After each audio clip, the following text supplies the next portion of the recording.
भगवान श्री कृष्ण कहते हैं कि किसी को कोई फर्क नहीं पड़ता कि आप किन परिस्थितियों में जी रहे हैं, अपने हालात आपको स्वयं ही बदलने होंगे। जैसे उबलते पानी में परछाई नहीं दिखती, वैसे ही व्याकुल मन में समाधान नहीं दिखाई देता। शांत मन से सोचें तो हर समस्या का समाधान अवश्य मिलेगा। आपकी समस्याओं के उत्तर और उनके समाधान का सर्वोत्तम स्रोत भगवत गीता से बेहतर कुछ नहीं हो सकता। श्रीमद् भगवत गीता केवल एक धार्मिक ग्रंथ नहीं है, बल्कि यह ऐसा दिव्य ज्ञान है जो हर व्यक्ति के लिए उपयोगी है। यह हमें सिखाती है कि जीवन में सफलता कैसे प्राप्त की जाए, सपने कैसे पूरे किए जाएं और कठिन परिस्थितियों में सकारात्मकता कैसे बनाए रखी जाए। भगवत गीता यह भी बताती है कि हमारी पर्सनालिटी कैसे विकसित होती है, सच्ची खुशी क्या है और जीवन की बड़ी समस्याओं का समाधान कैसे निकाला जा सकता है। यह निर्णय लेने की कला और आत्मविश्वास के साथ आगे बढ़ने का मार्ग भी दिखाती है। भागवत गीता न केवल एक धर्म विशेष के लिए है, बल्कि यह हर जाति, धर्म, समुदाय और आयु वर्ग के लोगों के लिए उपयोगी है। इसे पढ़कर हर व्यक्ति अपनी जिंदगी में सुख शांति, धन वैभव, उत्तम स्वास्थ्य और सफलता प्राप्त कर सकता है। गीता के ज्ञान से आप अपने घर परिवार में चल रही परेशानियों और रिश्तों में आई कड़वाहट को दूर कर सकते हैं। यह जीवन में प्रेम और मधुरता का संचार करती है। श्रीमद् भगवत गीता हर व्यक्ति के लिए एक प्रेरणा स्रोत है। इसे पढ़कर और समझकर कोई भी अपने जीवन को श्रेष्ठ बना सकता है और एक सकारात्मक, सफल और आनंदमय जीवन जी सकता है। प्रिय मित्रों, श्रीमद् भगवत गीता के 18 अध्यायों में 700 श्लोक समाहित हैं। इनमें ऐसा दिव्य और गहन ज्ञान निहित है जिसे पढ़ पाना सभी के लिए संभव नहीं हो सकता। इसलिए आज के इस वीडियो में हम गीता के 50 सबसे महत्वपूर्ण विचार साझा करेंगे, जो आपको इसके सार को सरलता और गहराई से समझने में मदद करेंगे। श्रीमद् भगवत गीता में स्वयं भगवान श्री कृष्ण ने इसे एक दिव्य, रहस्यमय और गुप्त ज्ञान बताया है। जो भी व्यक्ति इस ज्ञान को अपने जीवन में अपनाता है, भगवान उसकी भक्ति और प्रेम से कल्याण करते हैं। यह ज्ञान हमें सही मार्गदर्शन देता है और जीवन को सफल, समृद्ध और आनंदमय बनाता है। इसलिए गीता के इस दिव्य ज्ञान को समझने और अपने जीवन में उतारने के लिए इसे बार बार पढ़ना और सुनना चाहिए। विशेष रूप से यदि आप हर सुबह जागने के बाद और रात में सोने से पहले गीता के विचारों को सुनते हैं, तो आप अनुभव करेंगे कि भगवान श्री कृष्ण की कृपा आप पर बरसने लगी है। इससे आपके सभी कार्य सिद्ध होने लगेंगे। धन, वैभव और प्रसन्नता का संचार होगा। रिश्तों में मधुरता और प्रेम बढ़ेगा। यदि आप इस दिव्य ज्ञान को गहराई से आत्मसात करना चाहते हैं, तो हेडफोन लगाकर इन विचारों को ध्यानपूर्वक सुनें। तो चलिए साथ मिलकर गीता के अमूल्य उपदेशों को अपनाते हैं और अपने जीवन को सफल, सुखमय और धन्य बनाते हैं। गीता कहती है कि हर समस्या का समाधान भीतर है। जो इसे समझ लेता है, वह अज्ञान के अंधकार से ज्ञान के प्रकाश की ओर बढ़ता है। उपदेश 1, अपने कर्म करो, फल की चिंता मत करो। यह उपदेश गीता का सबसे प्रसिद्ध और सबसे गहरा है। श्री कृष्ण अर्जुन से कहते हैं कि तुम्हारा अधिकार केवल कर्म करने में है, फल की चिंता करना तुम्हारे हाथ में नहीं। कल्पना कीजिए, एक किसान जो वर्षों से बंजर जमीन पर मेहनत कर रहा है। वह हर साल खेत में बीज बोता है, पर फसल न के बराबर होती है। एक दिन वह गीता का यह उपदेश सुनता है और तय करता है कि वह केवल अपने कर्म पर ध्यान देगा, फल की चिंता छोड़ देगा। धीरे धीरे उसकी मेहनत रंग लाने लगती है और एक दिन उसकी जमीन सबसे उपजाऊ खेत बन जाती है। अगर आप अपने जीवन में केवल परिणाम के बारे में सोचते हैं, तो डर, चिंता और असफलता आपको घेर लेगी। लेकिन अगर आप केवल कर्म पर ध्यान देंगे, तो सफलता आपके कदम चूमेगी। उपदेश 2, आत्मा अजर अमर है। गीता कहती है कि आत्मा न कभी जन्म लेती है और न कभी मरती है। यह शरीर को छोड़ती है, जैसे हम पुराने कपड़ों को बदलते हैं। एक लड़का जिसने अपने पिता को खो दिया था, गहरे दुख में था। उसकी मां ने उसे गीता का यह श्लोक सुनाया। उसने समझा कि उसका पिता केवल शरीर छोड़कर गया है, आत्मा तो सदा के लिए अमर है। इससे उसे जीवन जीने की नई प्रेरणा मिली। अगर आप मृत्यु के भय से मुक्त हो जाएं, तो जीवन को पूरी तरह जीने का साहस पा सकते हैं। उपदेश 3, क्रोध विनाश का कारण है। श्री कृष्ण कहते हैं कि क्रोध से भ्रम उत्पन्न होता है और भ्रम से विवेक नष्ट हो जाता है। यह विवेकहीनता विनाश का कारण बनती है। एक बार एक राजा ने क्रोध में अपने सबसे विश्वसनीय मंत्री को कारागार में डाल दिया। बाद में उसने महसूस किया कि मंत्री ने उसे बचाने के लिए एक कठोर निर्णय लिया था। यह घटना राजा को सिखाती है कि क्रोध में लिए गए फैसले अक्सर गलत होते हैं। क्रोध पर नियंत्रण पाकर आप जीवन के हर निर्णय को सही और सटीक बना सकते हैं। उपदेश 4। जो हुआ वह अच्छा हुआ, जो हो रहा है वह भी अच्छा हो रहा है। यह उपदेश हमें सिखाता है कि अतीत को लेकर पछताना व्यर्थ है। जो बीत गया उसे स्वीकार करें और आगे बढ़ें। एक व्यक्ति की दुकान में आग लग गई। उसने सोचा कि सब खत्म हो गया, लेकिन कुछ ही महीनों बाद उसने एक नई दुकान खोली जो पहले से भी ज्यादा सफल रही। उसने महसूस किया कि पुरानी दुकान के खत्म होने से उसे नई शुरुआत का मौका मिला। अतीत की चिंता छोड़कर वर्तमान को स्वीकार करने से आप जीवन में शांति पा सकते हैं। उपदेश 5। मन ही सब कुछ है। मनुष्य का मन ही उसे ऊंचाई तक ले जाता है और वही उसे नीचे गिरा सकता है। एक बार एक साधु ने एक गांव में जाकर कहा, तुम्हारा मन ही तुम्हारे दुखों का कारण है, इसे साध लो और सब ठीक हो जाएगा। गांव वालों ने जब यह समझा तो उनके जीवन में सुख शांति लौट आई। अगर आप अपने मन को सकारात्मक बना लें तो जीवन में कुछ भी असंभव नहीं है। उपदेश 6। मोह से बाहर निकलो। मोह ही सब दुखों की जड़ है। श्री कृष्ण अर्जुन से कहते हैं कि मोह इंसान को भ्रमित करता है और सही गलत का निर्णय लेने से रोकता है।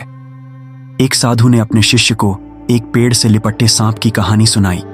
सांप पेड़ से इतना मोह कर बैठा कि उसने सोचा यह पेड़ ही उसकी पूरी दुनिया है।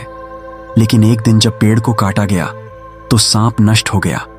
साधु ने कहा, जैसे सांप पेड़ से बंधा था वैसे ही हम मोह से बंधे होते हैं। इससे मुक्त होना ही सच्चा ज्ञान है। अगर आप मोह से बाहर निकलकर सच्चाई को देखेंगे तो सही निर्णय ले पाएंगे। मोह आपको आपकी क्षमता से बांधता है। उपदेश 7। लालच विनाश का कारण है। गीता में कहा गया है कि लालच एक ऐसा बंधन है जो इंसान को गलत रास्ते पर ले जाता है। एक व्यापारी जिसने ज्यादा धन कमाने के लालच में गलत तरीके अपनाए, एक दिन सब कुछ खो बैठा। उसने गीता का यह उपदेश सुना और समझा कि संतोष ही असली धन है। उसने अपने जीवन को दोबारा एक ईमानदार रास्ते पर डाला और खुशी पाई। लालच छोड़ने से आप शांति और संतोष पा सकते हैं। जो आपके पास है उसकी कद्र करना ही असली सुख है। उपदेश 8। भय से मुक्ति पाओ। श्री कृष्ण कहते हैं कि जो इंसान भयमुक्त होता है वही सच्ची स्वतंत्रता का अनुभव कर सकता है। अर्जुन युद्ध के मैदान में अपने रिश्तेदारों से लड़ने के भय में था। श्री कृष्ण ने उसे कहा, तुम्हारा कर्तव्य युद्ध करना है, यह तुम्हारा धर्म है, डरने की कोई जगह नहीं है। अर्जुन ने यह बात समझी और पूरी शक्ति से लड़ा। डर से बाहर निकलकर आप हर परिस्थिति में साहस और धैर्य से खड़े रह सकते हैं। उपदेश 9। स्थिर बुद्धि का महत्व। श्री कृष्ण कहते हैं कि जिस व्यक्ति की बुद्धि स्थिर होती है वह किसी भी परिस्थिति में विचलित नहीं होता। एक संत से एक व्यक्ति ने पूछा, तूफान में पेड़ क्यों गिर जाते हैं लेकिन घास नहीं टूटती? संत ने कहा, क्योंकि घास लचीलापन रखती है। अगर आप अपनी बुद्धि को स्थिर रखेंगे और हर परिस्थिति में संतुलित रहेंगे तो कोई भी समस्या आपको हिला नहीं पाएगी। उपदेश 10। अपने स्वभाव के अनुसार कर्म करो। गीता में कहा गया है कि हर इंसान को अपने स्वभाव और गुण के अनुसार कर्म करना चाहिए। एक मछली जो पानी में रहती थी ने सोचा कि पक्षी बनकर उड़ना बेहतर होगा, लेकिन जब उसने प्रयास किया तो असफल रही। जब उसने अपने स्वभाव के अनुसार पानी में तैरना शुरू किया तो उसे असली आनंद मिला। अपने स्वभाव को पहचानें और उसी के अनुसार कर्म करें, सफलता अपने आप आएगी। उपदेश 11। ध्यान और एकाग्रता। ध्यान ही आत्मा का मार्ग है। गीता में ध्यान को आत्मा की शक्ति का स्रोत बताया गया है। एक तीरंदाज ने ध्यान का अभ्यास किया और अपनी एकाग्रता इतनी बढ़ा ली कि उसने हर बार अपने लक्ष्य को भेदा। ध्यान और एकाग्रता से आप जीवन में किसी भी लक्ष्य को हासिल कर सकते हैं। उपदेश 12। सभी के प्रति समान दृष्टि रखें। श्री कृष्ण कहते हैं कि सभी को समान दृष्टि से देखना ही योग है। एक राजा ने अपने 2 पुत्रों को अलग अलग कार्य सौंपा। एक ने अमीरों की सेवा की और दूसरे ने गरीबों की। राजा ने कहा, तुम दोनों ने अलग दृष्टिकोण अपनाया, लेकिन सच्चा राजा वह है जो अमीर और गरीब को समान दृष्टि से देखे। समान दृष्टि रखने से आप जीवन में सच्चा संतुलन पा सकते हैं। उपदेश 13। सच्चा सुख भीतर है। गीता में बताया गया है कि सच्चा सुख बाहरी चीजों में नहीं, बल्कि भीतर की शांति में है। एक राजा ने अपनी दौलत खोने के बाद शांति की खोज में गीता का यह उपदेश पढ़ा। उसने महसूस किया कि असली सुख बाहरी वस्तुओं में नहीं, बल्कि मन की शांति में है। भीतर की शांति और संतोष पाने से आप बाहरी परिस्थितियों से प्रभावित नहीं होंगे। उपदेश 14। आत्मा ही सत्य है। आत्मा अजर, अमर और अविनाशी है। श्री कृष्ण कहते हैं कि आत्मा न कभी मरती है, न जन्म लेती है। यह शाश्वत और नित्य है।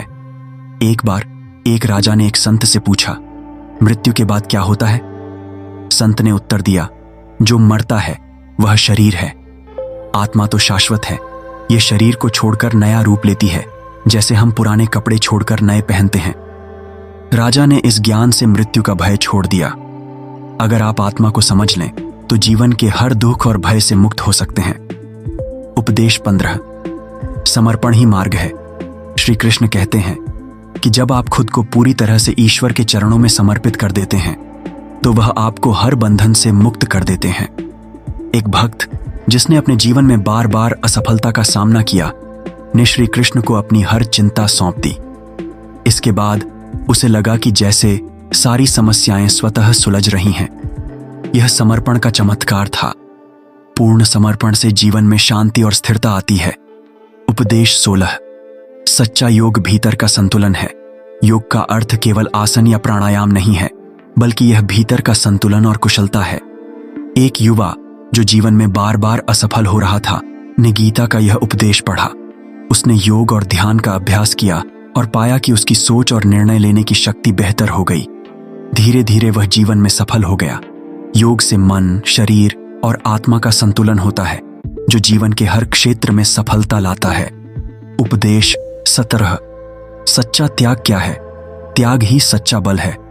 श्री कृष्ण कहते हैं कि सच्चा त्याग वह है जब हम अपने अहंकार और स्वार्थ का त्याग करते हैं। एक साधु जिसने अपने अहंकार का त्याग कर दिया था, गांव के सबसे अमीर व्यक्ति से भी अधिक संतोषी और सुखी था।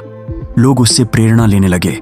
अहंकार और स्वार्थ का त्याग करने से आप सच्चा आनंद और संतोष पा सकते हैं। उपदेश 18। सच्चा ज्ञान विनम्रता से आता है। श्री कृष्ण कहते हैं कि सच्चा ज्ञान विनम्रता और जिज्ञासा से प्राप्त होता है। एक महान विद्वान जो खुद को सबसे श्रेष्ठ मानता था, एक साधारण किसान से जीवन का सबसे बड़ा सबक सीख गया। उसने समझा कि विनम्रता के बिना ज्ञान अधूरा है। अगर आप विनम्र रहेंगे तो हर व्यक्ति से कुछ नया सीख सकते हैं। उपदेश 19। संसार एक माया है। गीता में कहा गया है कि यह संसार केवल माया है। इसे समझना ही सच्चा ज्ञान है। एक व्यापारी जिसने अपने धन और संपत्ति को ही सब कुछ मान लिया था ने गीता का यह उपदेश पढ़ा। उसने महसूस किया कि यह सब अस्थायी है। इसके बाद उसने अपनी ऊर्जा आत्मा की खोज में लगाई और सच्चा आनंद पाया। अगर आप माया को समझ लेंगे तो संसार की अस्थायी चीजें आपको विचलित नहीं करेंगी। उपदेश 20। भगवान हर जगह है। श्री कृष्ण कहते हैं कि भगवान हर जगह है, हर जीव के भीतर है। एक बालक जो भगवान को मंदिर में ढूंढ रहा था ने एक साधु से सुना कि भगवान तो उसके हृदय में है। उसने यह बात मानी और महसूस किया कि भगवान हर जगह है। अगर आप हर व्यक्ति और हर स्थिति में भगवान को देखेंगे तो आपकी दृष्टि बदल जाएगी। उपदेश 21। भक्ति का महत्व। श्री कृष्ण कहते हैं कि केवल भक्ति से ही आप उन्हें प्राप्त कर सकते हैं। एक गरीब महिला जो केवल अपनी भक्ति के बल पर भगवान से जुड़ी थी, एक दिन इतना प्रसिद्ध हो गई कि राजा भी उससे प्रेरणा लेने लगा। भक्ति से आप ईश्वर से जुड़ सकते हैं और अपने जीवन को सरल और सुंदर बना सकते हैं। उपदेश 22। सच्चा संतोष ही सुख है। सच्चा सुख बाहरी वस्तुओं में नहीं, बल्कि भीतर के संतोष में है। एक ऋषि जो केवल एक वस्त्र में रहता था, सबसे ज्यादा खुश और शांत था। संतोष पाने से आप किसी भी परिस्थिति में सुखी रह सकते हैं। इन उपदेशों ने हमें सिखाया कि जीवन केवल कर्म, ज्ञान, भक्ति और आत्मा की खोज का नाम है। यह यात्रा बाहरी से आंतरिक की ओर है। आखिरी संदेश। श्रीमद् भगवद गीता केवल एक ग्रंथ नहीं, यह जीवन जीने का सबसे सुंदर और गहरा मार्गदर्शन है। अगर आप इन उपदेशों को अपने जीवन में अपनाते हैं तो न केवल आप हर समस्या का समाधान पा सकते हैं, बल्कि जीवन को एक नई दिशा और अर्थ भी दे सकते हैं। तो क्या आप तैयार हैं इस ज्ञान को अपने जीवन में लाने के लिए? क्योंकि गीता केवल सुनने का नहीं, जीने का ग्रंथ है। गीता का कौन सा उपदेश आपके जीवन को सबसे ज्यादा प्रेरित करता है? हमें कमेंट में जरूर बताएं। अगर वीडियो ने आपको प्रेरित किया हो तो लाइक करें, दूसरों तक पहुंचाने के लिए शेयर करें और ऐसे ही ज्ञानवर्धक वीडियो के लिए चैनल सब्सक्राइब करें। धन्यवाद।